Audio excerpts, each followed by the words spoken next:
Obviously I've got to do a master mix of this now,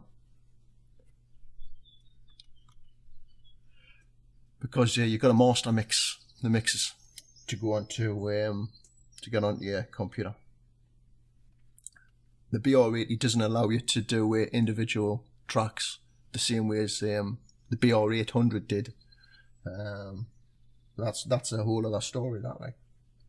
So what I'm going to do is, usually with like an AC/DC thing here, it would be like a, you know, patch 1 Mixdown. We'll have a listen to a few of them.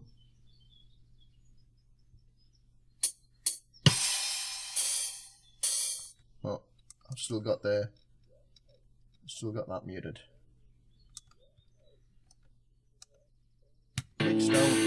Mixdown one.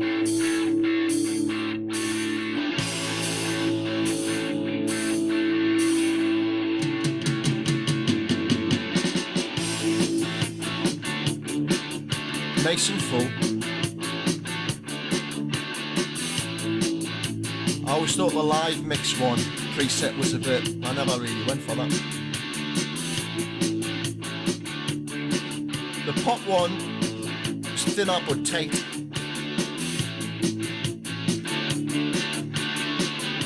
Jingle one, you know, it's great though.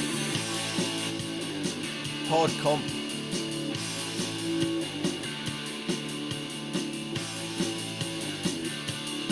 Funny enough, I always thought the orchestra patch on the mastering of the BR80 was quite alright. I used that for some stuff.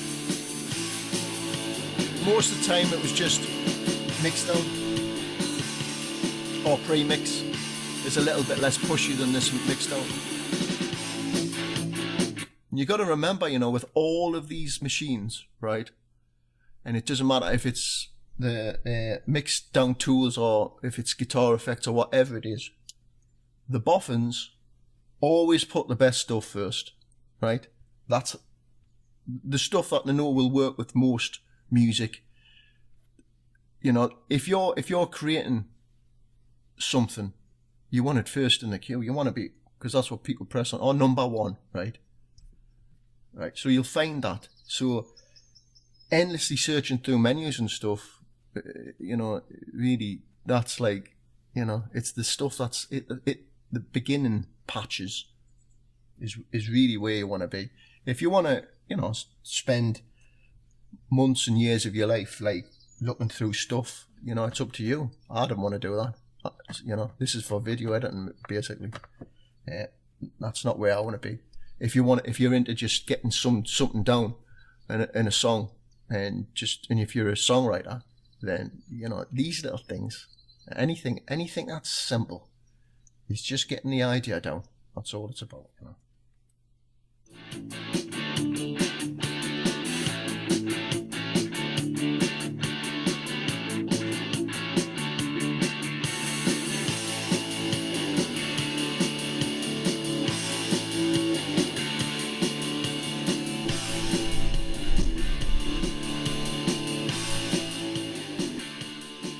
While that's doing, I'll explain the knob.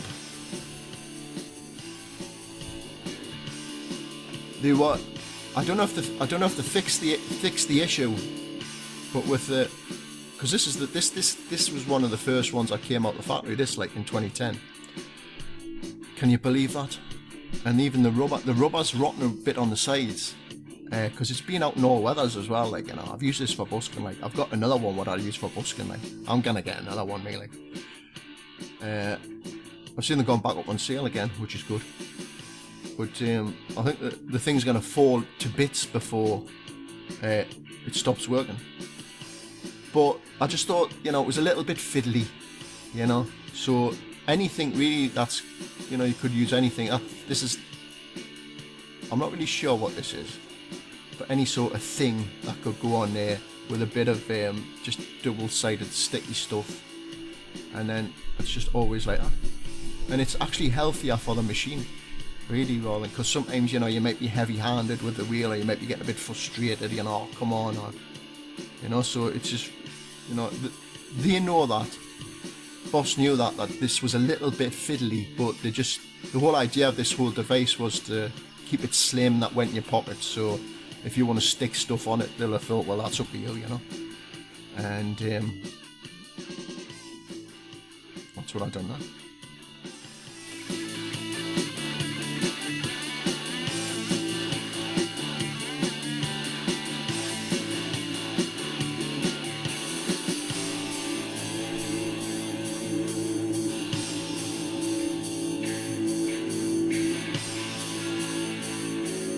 But it's, you know, full in it.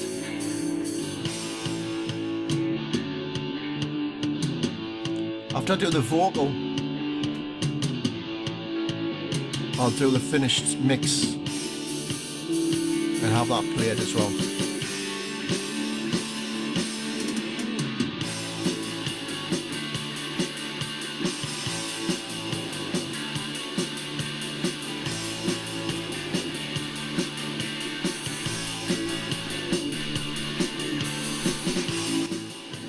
I think one of the inspirations, or probably a massive inspiration for doing my Redhead with Horns project in an AC/DC style, like I started in 2010. Actually, I started it on my Boss 1600, a few songs, but then when I got this, I thought, man, look at this, it's churning out this. I'm gonna go with this heavy rock project.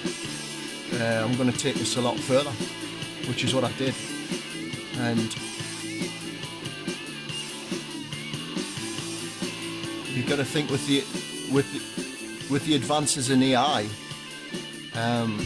you know, there's obviously a lot of people would turn their noses up at this. I've never been a music snob, me. Like, if something sounds good, well, I don't see what the problem is. So with the advances in AI, you know, some people might say, well, it's a bit thin, you know, like the drums, they're a bit the drum machine. But that's not done. But you know, the AI software now is going to, you'll be able to change the drum sound of a song, right? So that could be changed to Phil Rudd's drum sound and given his feel. You know, whether you agree with AI or not, or how things is going, you know, anything you've got recorded, the AI is going to mind-blowingly do things to it. So I'm really pleased that I took the plunge and just stuck with this, because, like I say, I'm not a music snob. I love this machine. For me, it worked. You know, I'm it's good enough as a musician to know that if this works, it works, you know. I don't see what the problem is. And I just stuck with it. And the ease of use, obviously. And it's just a remarkable little thing. So there you go. This channel is for people who are like-minded, you know, who don't need to spend a lot of money, like what they are. So now I'm going to do the vocal.